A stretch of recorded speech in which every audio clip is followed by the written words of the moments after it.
श्रीगुरुभ्यो नमः। हरिः ओम्।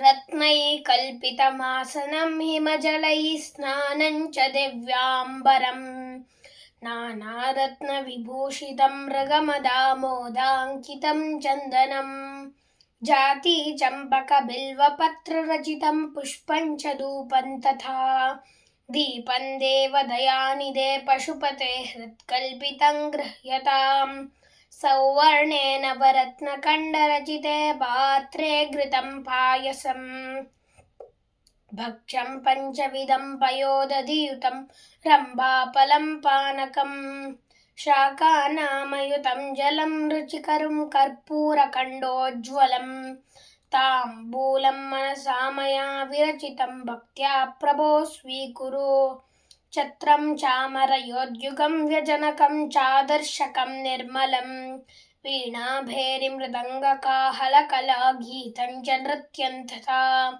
साष्टाङ्गं प्रणतिस्तुतिर्बहुविधा ह्येतत्समस्तं मया सङ्कल्पेन समर्पितं तव विभो पूजां गृहाण प्रभो आत्मा त्वं गिरिजामतिः सहचरा प्राणां शरीरं गृहम् पूजा ते विषयोपभोगरचना निद्रा समाधिस्थितिः सञ्चारः पदयो प्रदक्षिणविधिस्तोत्राणि सर्वा गिरो यद्यत् कर्म करोमि तत्तदखिलं शम्भो तवाराधनम् करचरणकृतं वा कायजं कर्मजं वा श्रवणनयनजं वा मानसं वा परादं विहितमविहितं वा सर्वमेतः क्षमस्व जय जय करुणाब्धे श्रीमहादेव शम्भो।